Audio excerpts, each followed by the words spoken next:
what's up? I can't describe Wiz Khalifa as anything but a cool-ass nigga. He had an amazing run in the industry, not saying that he fell off, but Wiz Khalifa's music isn't what it used to be, and that's okay because we all grow up. And because he's also independent, Wiz isn't chasing trends or chart positions anymore. He moves how he wants to, and most importantly, he's built a real cult fan base. Remember, when it comes to longevity, it's the fan base that matters. That's what longevity actually looks like. It's about having that kind of audience that rocks with you regardless. The ones who will still show up to your shows, buy the merch, and stand on business for you online. What makes Wiz Khalifa a great artist is that he doesn't have a core audience. And that's a good thing. His fan base isn't boxed into one group. It's not just black or white or male or female. It's anybody and everybody. That kind of reach means his appeal is universal. And in my opinion, having a fan base that diverse is one of the best things an artist can ask for. So, if you're watching this video hoping for some Wiz Khalifa hidden tea, I'm here to let you know there isn't any.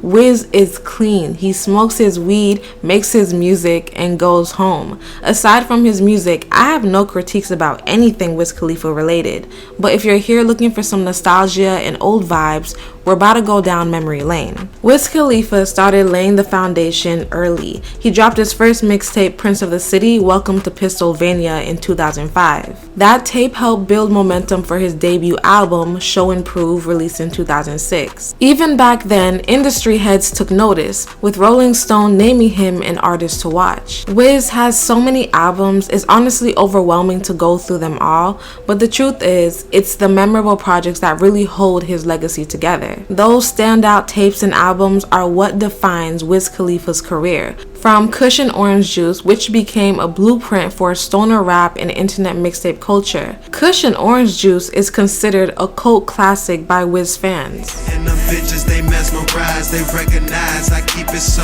G, I keep it so G. Wiz Khalifa had a crazy era. That Kush and Orange Juice wave felt like a dream. His music feels like smoking weed without responsibilities. And considering I'm sure the majority of my audience watching this video were kids when he first started blowing up, that's exactly what it was. When the album dropped in 2010, it went crazy online. It trended #1 on Google and Twitter overnight. This was before Spotify playlists or TikTok promo. Wiz had the whole internet in a chokehold. The project had smooth and soulful samples and chill flows with a mixture of cool-ass energy. It gave people something different from the overproduced, auto-tune radio hits at the time. During the late 2000s, the radio was flooded with auto-tuned electronic heavy hits that dominated mainstream music. T-Pain was the face of this sound, with songs like Buy You a Drink and Bartender. Then Lil Wayne followed with songs like Lollipop, which had that robotic vocal style.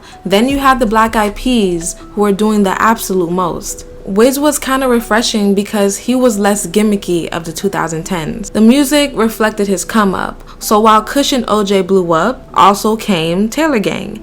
And everybody was repping Taylor Gang. Taylor Gang was like Wiz's crew, but it also was a brand. It was rooted in the lifestyle built around weed, skate culture, and I guess laid back energy. And maybe Chuck Taylor's. Honestly, if you know, you know. His love for Chuck Taylor's and his old high school name was merged together to create Taylor Gang, and it became something way bigger than just a nickname. So when he dropped tapes like Cabin Fever, he also dropped this classic. Yeah, you know I'm reppin' Taylor. All my way from Cali, so you know I'm smoking flavor. For a lot of people, it was Taylor Gang or die. People everywhere was rocking the merch, the snapbacks, hoodies, and the tees, but they also had some competition. You had Tyler the Creator's Wolfgang, where Taylor Gang was Wiz Khalifa, Chevy Woods, Juicy J, Ty Dolla $ign, just to name a few. Wolfgang was Tyler the Creator, Earl Sweatshirt, Frank Ocean, Sid the Internet, and Vince Staples. Wiz Khalifa by this time was really building his way up. He was MTV's hottest breakthrough MC, beating out names like Nicki Minaj, J. Cole, and Travis Porter. So instead of hopping on someone else's wave, he turned down an invitation to tour with Drake and launched his own thing, the Wake and Bacon Tour, a 50-city run with Yellow Wolf and DJ Bonix. The tour was sold out in every venue, showing just how strong his fan base had become. But he did get caught up a few times. During a stop at East Carolina University, he got arrested for marijuana possession and trafficking. He posted a $300K bail and got out the next morning and continued his tour. Before signing with Atlantic, Wiz had already built a massive loyal fan base from his early mixtapes and online presence. With tapes like Deal or No Deal and Kush and Orange Juice, he leveraged platforms like Twitter, DatPiff, and music blogs to trend. The hashtag Kush and Orange Juice started trending #1 on Twitter, all before any major label backing. When he signed to Atlantic, they were stepping into a pre-made movement, not molding any artist from scratch, but tensions came almost immediately over creative control. Wiz knew his fan base. When Atlantic wanted to choose the lead single for his debut album, he brought them Black and Yellow, which was a hometown anthem about the Pittsburgh colors. When the Steelers made a Super Bowl run in the 2010-2011 season, the song took off nationally. Wiz turned hometown loyalty into a Billboard #1 single. I put it down from the whip to my diamonds. I'm in black and yellow, black and yellow, black and yellow, black and yellow. Proving that authenticity resonates on a global scale. Wiz was asked by Pepsi in 2012 to remake the song as the official Pepsi NFL anthem for the Steelers. It feels awesome to have my song Black and Yellow be the anthem for the Super Bowl, just for the Steelers in general. You know, it's big for me being from Pittsburgh and people accepting it, you know, just as a song. It's crazy how label execs weren't convinced it was commercial enough. They really thought that Black and Yellow would never have any mainstream success. Nobody believed in Black and Yellow. It was 4 months before it dropped. That was the period where nobody believed in it. And that was the period the label asking me to record another single. I'm like, nah, I got a single. It's Black and Yellow, it's Black and Yellow, it's Black and Yellow. So we put Black and Yellow out in the fall. That was Atlantic? Yeah, it was Atlantic. Because I remember working these records through these labels. Exactly.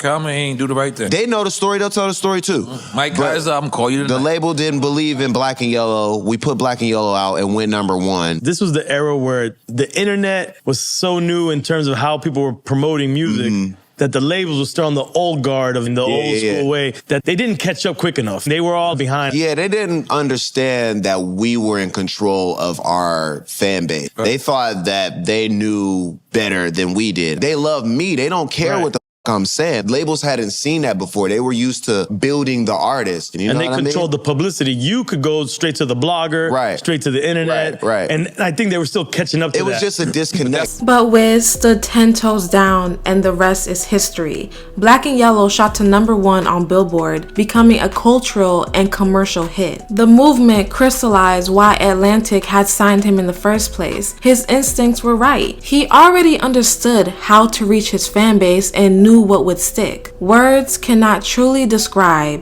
how big this song was. And like many of his hit singles to come, again, words cannot describe how huge his hit singles truly were. Rolling Papers gave him mainstream success without losing his core identity. It's the body of work that people always circle back to. The album captures the essence of who Wiz is and an era where you just really had to be there to understand. In my opinion, I truly believe that Rolling Papers is his best album. That album, if you want to be introduced to Wiz, is an automatic go-to. It's honestly so cohesive with his sound. The beats he picked are chef's kiss. Each song flows so well together. It had the singles Roll Up and No Sleep.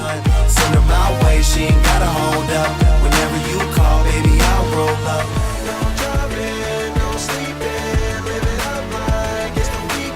2011 was Wiz Khalifa's year. He was on a roll. Again, this was his era. Mac and Devin Go to High School is a stoner comedy starring Wiz Khalifa and Snoop Dogg that quickly became a cult classic. The plot follows Mac, Snoop Dogg, a high school senior who's been held back for over a decade and is more focused on smoking and vibing than graduating. He's paired up with the character Devin, aka Wiz Khalifa, a straight A student trying to stay on the path to success. The two formed an unlikely friendship as they navigate school, girls, and weed-fueled adventures. A cute plot. The movie obviously isn't that good, but it was good for the moment. And it isn't meant to be taken seriously, but it was definitely a fun watch when it was released, even though no one really remembers the movie. But that soundtrack though, another Wiz Khalifa classic came from this soundtrack. That's how it's supposed to be, living young and wild and free.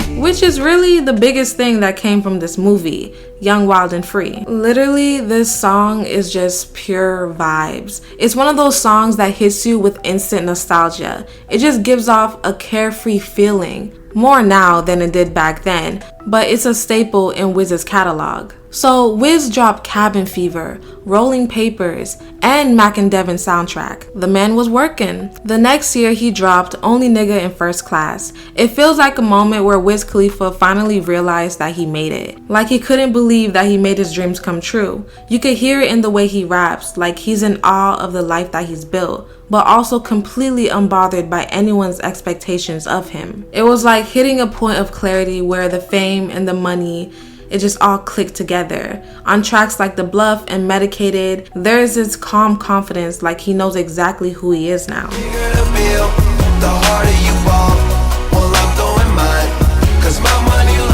Same year, he dropped Taylor Allardyce and Cabin Fever 2. He was pretty busy, and amidst all that, he proposed to Amber Rose. Before meeting Wiz Khalifa, Amber Rose already had a name for herself. Born in Philadelphia, she came from a tough background, working as a stripper at the age of 15. Her big break came when she appeared in Ludacris's video for What Them Girls Like, but what really blew her up was her high-profile relationship with Kanye West. After being spotted together at events like New York Fashion Week, Amber became instantly iconic for her bald head. She was bald, thick, and pretty. She starred in major fashion campaigns and walked red carpets, and was often referred to as the muse for Kanye during the 808 and Heartbreak era. Their relationship was high profile and straight up messy, and heavily scrutinized by the media, especially after it ended in 2010. But the heartbreak didn't last long, as she started dating Wiz in 2011. It was pretty unexpected, but oddly cute. Their relationship moved pretty fast. They got engaged in March 2012 and welcomed their son Sebastian in 2013. There isn't a lot of specifics about what happened in their relationship, but a lot of people have questions about the relationship after the divorce. Most times when people separate, they aren't on good terms, but Wiz and Amber seem to maintain the love for each other and friendly relationship. You went through a very tough public divorce with Wiz Khalifa, who was a guest on this show. Yes. And I like him very much, a great guy. Me too. Okay, what was tough about it? Why did you break up? I think that we just wanted different things in our lives. Being married in the public is not easy. Having access to pretty much any and everything you want is not easy. And we still love each other, as, you know, I mean, we once really loved each other. We got married and had a baby. So right now we're just working on co-parenting and learning how to be friends. All right, you recently wrote this.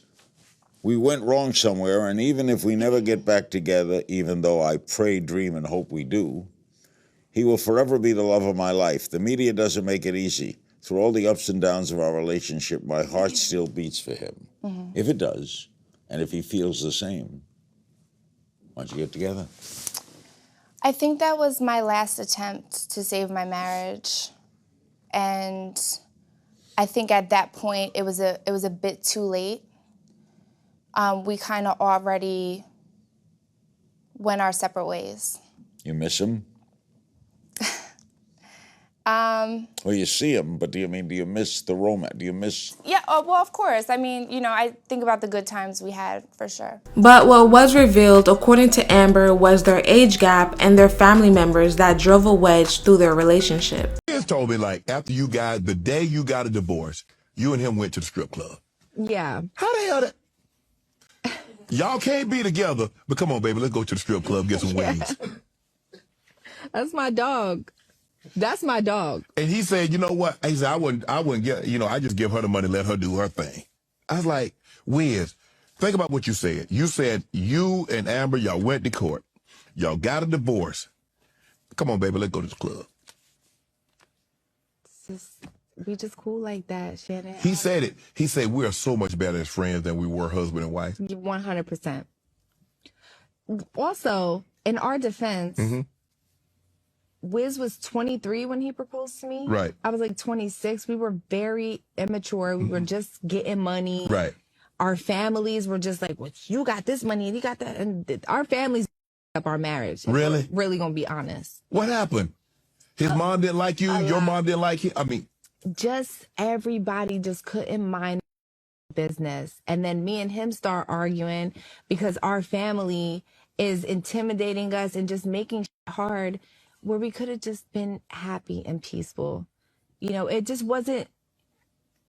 It wasn't. If we would have got married later in life, it would have been much easier because he really is my best friend. Right. Like, we're cool as hell. It's just the wrong time. can you have done a better job of keeping them out y'all damn business?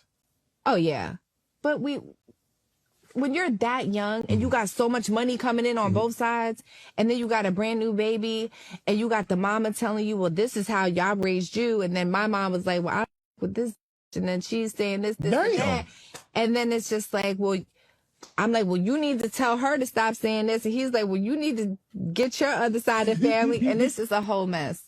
It's a whole mess. It was a hard breakup. Amber even said it took 3 years to really mourn the relationship, but they remained good friends. Even if Amber missed their relationship, they still had a close relationship. The day they got divorced, they went to the strip club later that night. Either way, they had a great arrangement and only speak nothing but love for each other. How do you feel about co-parenting? I love co-parenting, man. His mom is amazing. Amber, I love her. She's a good friend, a great partner, a good, probably like the best ex ever, yo. Like, I wish everybody's ex was like mine, bro. Sick. Like, for real, because it's not even like really my ex. Like, we're best friends. We talk. We go through difficult situations together. We make it out of that shit together. So we have a really, really strong relationship, and we're on the same page when it comes to raising him. Was it always like that? No, it wasn't. How did you get into that? So just because there might be somebody that was going through. Yeah, I think the main part was the breakup. That had a lot to do with our animosity towards each other and like how we were, treating the situation. But as soon as we, let that animosity go, we were able to, move forward and really, really focus on what we really want out of things. And then we both do a lot of work correcting ourselves and just not being how we were in the relationship. So I think just learning from that shit and not being like, using it as trauma to like bring up bad shit. But it's like, yo, this is where I fucked up and this is where I'm not going to be like that no more. She has a real conscious effort of doing that. And I do the same, and we check each other. You know what I mean? So we allow that communication to be open. In 2014, he dropped Black Hollywood. The album was another commercial success with singles like We Dem Boys, Promises, KK, and Staying Out All Night. We them boys.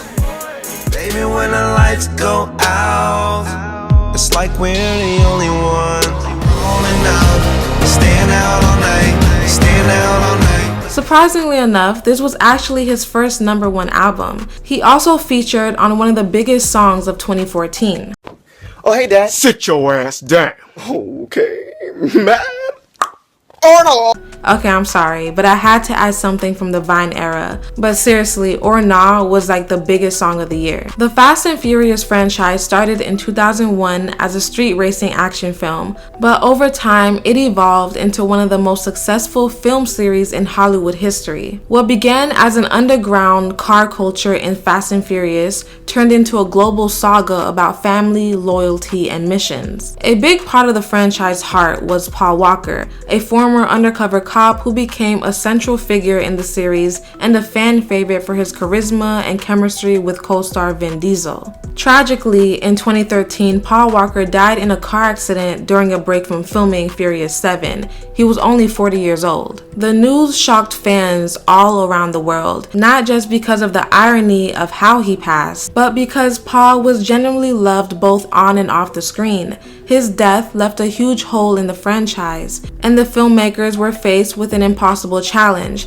how to finish the movie and honor one of its core stars with the respect he deserved. Instead of writing his character off abruptly, Furious 7 became a tribute. The production used CGI and Paul's brother as a stand-in to complete his remaining scenes. The emotional climax of the film was paired with See You Again by Wiz Khalifa, featuring Charlie Puth, a song written specifically to honor Brian's memory. The track played during Paul's final ride, a heart-wrenching scene showing him and Dom parting ways, symbolizing both an end and a peaceful send-off. See You Again became more than just a movie song. It became a global mourning anthem. It hit #1 on Billboard Hot 100, staying there for 12 weeks. Oh, I'll tell you all about it when I see you again. And becoming one of the most viewed videos on YouTube. Its emotional weight paired with the timing and the visuals from the film made it impossible to not connect with. The song amplified the impact of Paul's legacy and turned Furious 7 into a cultural moment that transcended the action genre. It was about the memory of Brian's contribution to the franchise, and that's why the song hit so hard. It is a beautifully written tribute that captures the raw feeling of losing someone you love. Since then, Wiz has kept a steady career and really built a core fan base off his amazing 5-year run. Wiz cemented himself as one of the most influential artists of the 2010s. That era was peak Wiz Khalifa, not just because of the music, but because of the impact. You couldn't go anywhere without hearing his name, seeing his face, or at least feeling his influence. He built a cult fan base, one that followed him from Dat Piff days to the charts, through major label success, and now into his independent chapter. While some might say he cooled off, Wiz never really fell off. Things always eventually die down. He is fully independent and he runs his own label, Taylor Gang Entertainment, dropping projects when he wants to selling out shows and living the exact life he's always rapped about. It sounds like a win to me. He's still doing his day-to-day YouTube series while continuing his Kush and orange juice wave. Wiz did what a lot of artists can't do. He reached the top without selling out. He maintained his brand and created a lane so unique that nobody could copy it. Wiz Khalifa's legacy is set. He gave us an era, and for a lot of people, that era feels like a time capsule that unlocks core memories. And that, my friend, is longevity. But let me know what you guys think about Wiz Khalifa down below, and make sure you comment, like, and subscribe. Toodles!